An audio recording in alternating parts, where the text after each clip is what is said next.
continuando con estas interesantes opiniones de todas aquellas destacadas figuras que tienen que ver con la producción triguera, nos entrevistamos con el señor Enrique Erice.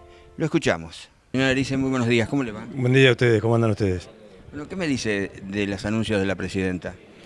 Bueno, yo creo que, yo ya lo escribí en La Nación hace 2 semanas atrás, en el diario La Nación, es un anuncio más de una administración que a esta altura podría ser catalogada de anunciadora serial. Porque hemos tenido, creo que este es el 10º anuncio no cumplido, el trigo plus, el maíz plus, el acuerdo con los exportadores, el acuerdo con molineros, y no ha habido, digamos, finalmente una respuesta adecuada. Es decir, todas son promesas que después no se cumplen, así que no veo por qué esta vez la gente le tiene que creer al gobierno. Pero yo creo que el productor no le cree, yo creo que el productor eso no va a modificar, está hecho con la intención de aumentar el área de trigo, está hecho con la intención de evitar que siga cayendo el área de trigo y que sea el área de trigo más baja de la historia. Y eso va a ser difícil. Yo creo que la gente va a aumentar el área de trigo, pero porque es un acto de fe, porque no hay muchas razones para justificar hacer trigo. Hoy los números para el año que viene no dan de ningún cultivo. La ecuación económica está complicada. Si los precios en Chicago llegaran a caer, si la cosecha americana fuera buena, vamos a tener un año complicado en materia de precios y un año complicado en materia de ecuación económica al productor. Es imposible resistir retención del 23% en trigo, 20% en maíz, 35% en soja. Son niveles de retenciones que es sobre el precio bruto, porque cuando uno dice retenciones en soja son el 35%, el gobierno dice yo me llevo el 35% en la tranquera del campo de la soja que uno produce y encima le dice llévamela hasta el puerto, sin gastos. Es una locura que cuando yo viajo al exterior o estoy con gente del exterior, nadie puede creer que esto sea así. O sea, es una presión tributaria ya que excede cualquier posibilidad técnica de absorción por parte del productor. Y lógicamente el año pasado fue posible porque los precios estallaron por el gran fracaso productivo de Estados Unidos. Ahora, lo único que puede pasar este año es que nos vuelva a salvar una mala cosecha en Estados Unidos, que estamos en eso, estamos en pleno momento de siembra en Estados Unidos, con mucha lluvia, ellos venían de una seca importante en la zona núcleo, empezó a llover, lo cual fue una buena noticia, pero después no paró de llover, con lo cual el porcentaje sembrado de maíz en Estados Unidos al 10 de mayo es el más bajo de la historia. Y esto se traduce probablemente en imposibilidad de alcanzar rinde de tendencia. Así que yo visualizo una cosecha americana que no va a ser perfecta, ni va a ser muy buena, y eso nos puede permitir suponer que vamos a tener un año en materia de precio, un año 2014, razonablemente atractivo.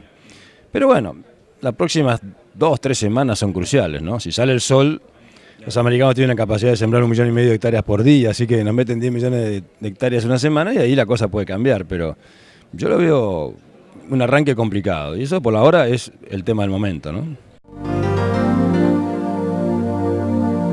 Vamos a hablar con el ingeniero Juan Carlos Papa de INTA Oliveros sobre una temática también con una problemática muy especial, las malezas.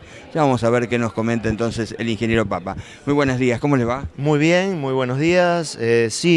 Hoy podemos decir que las malezas están volviendo a adquirir un rol fundamental como adversidad biótica. Y no es que lo hayan dejado de ser una adversidad biótica importante.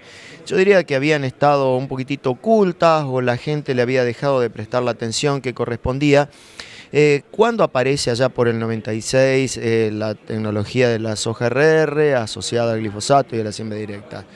En ese momento lo que podríamos decir es que dimos vuelta a una página, entramos a vivir otro capítulo de la historia de las malezas, donde además y otras malezas iban a comenzar a ser importantes.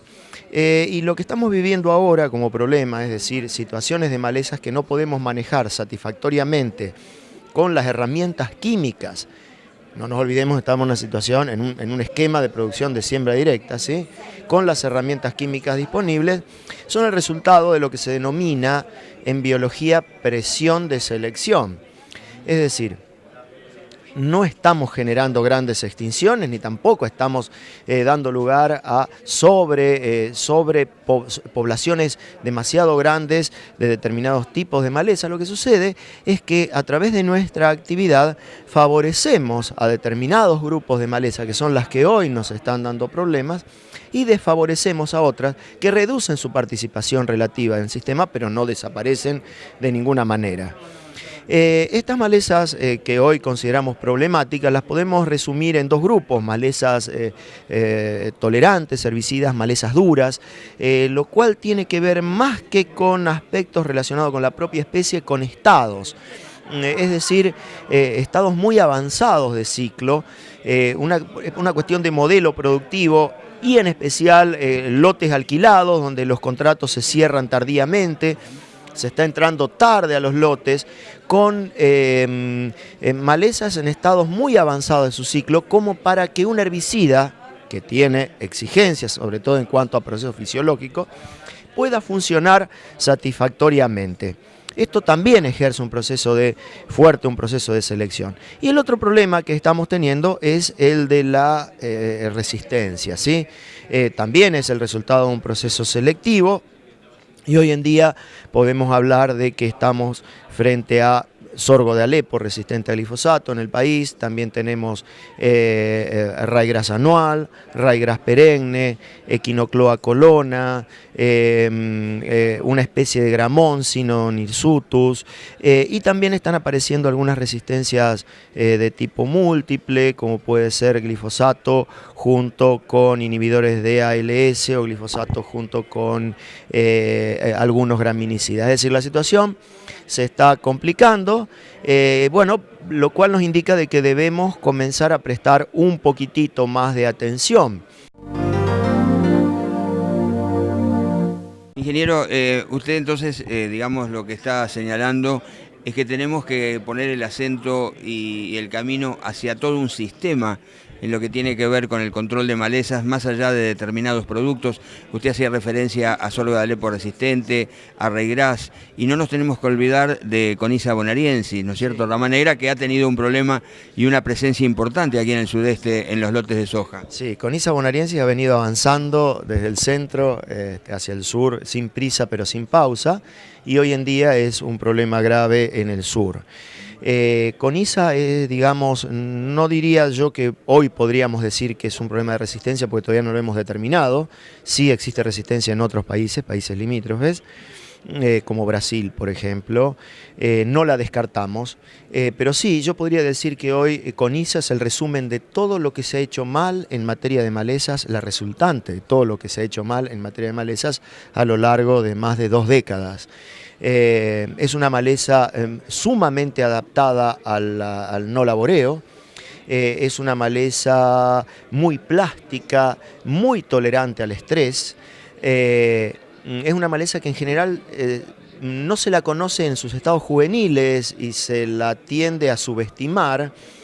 Es una maleza que en general, y es uno de los principales errores, se la intenta a toda costa de controlar químicamente cuando ya es grande. Y es ahí cuando Rama Negra tiene justamente todo su bagaje fisiológico preparado para defenderse de lo que nosotros le intentemos hacer desde el punto de vista químico. ¿Se puede manejar Rama Negra? A Rama Negra se la puede manejar perfectamente bien. Uno de los aspectos fundamentales que hizo que Rama Negra adquiriera importancia justamente es lo que estamos viendo hoy acá, la falta de realización de cultivos invernales y en especial de cereales. Rama Negra tiene su principal pico de emergencia justamente ahora en el otoño y en el invierno. Y Rama Negra no le gusta la compañía de otras especies. Si nosotros implementamos un cultivo de un cereal de invierno, un trigo, una cebada, una avena, y lo hacemos muy bien, hay que prestar atención al manejo de cultivo, la probabilidad de que Rama Negra prospere es muy baja. Es una de las mejores maneras de manejar eficazmente Rama Negra, hacer un cereal de invierno. ¿Por qué? Muy simple. como dije al principio, rama negra no tolera la competencia, pero también los herbicidas que mejor controlan malezas en los cereales de invierno son los que mejor controlan también rama negra, lógicamente en los estados juveniles. Y además, cuando hacemos un cereal de invierno, no tenemos otra alternativa más que controlarla en sus estados juveniles, porque si no también el cultivo se nos pasa. Hacemos una nueva pausa y ya volvemos.